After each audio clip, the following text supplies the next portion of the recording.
Congratulation KKR, super ওভারে KKR match জিতলো, দুর্দান্ত জয়।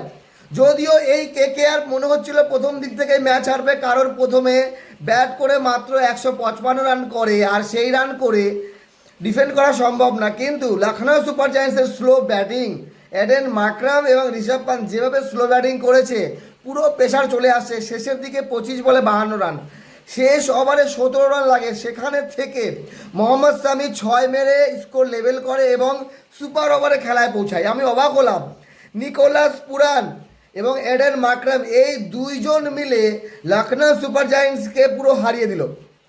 প্রথমে বলেই সুনীল নারায়ণ সুপার ওভারে বল করছে, প্রথম বলে ক্লিন বোল্ড নিকোলাস পুরান, যে ব্যাটে বল লাগাতেই পারছে না এই সিজনে, জঘন্য থেকে জঘন্যতম খেলছে। অন্য কোনো দেশের ব্যাটসম্যান হলে তাকে বাদ দিয়ে দিত, খালি ওয়েস্ট ইন্ডিজ বলে খেলাচ্ছে।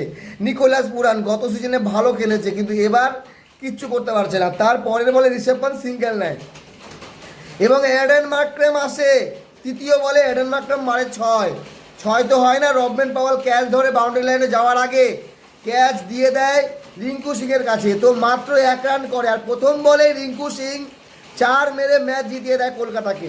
তো আজকের ম্যাচের হিরো রিঙ্কু সিং, প্রথমে ব্যাট হাতে 83 রান, এইরকম জায়গায় যেখানে 73 রানে 6 উইকেট পড়ে গেছে, সেখান থেকে রিঙ্কু সিং 6 নম্বরে নেমে ম্যাচ একেবারে নিয়ে গেল শেষ পর্যন্ত। তারপরে ফিল্ডিং করতে গিয়ে 4টি ক্যাচ নেয়।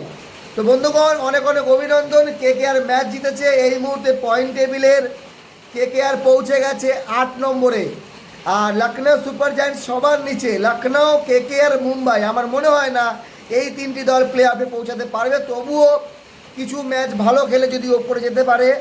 বাকি আজকে কেকেআর খারাপ খেলেও ম্যাচ জিতলো শুধুমাত্র রিঙ্কু সিংয়ের জন্য। আজকের player of the match Rinku Singh, all the best. আগামীকাল ম্যাচ আছে আরসিবির, দেখা যাক কী হয়। ভালো থাকবেন সবাই।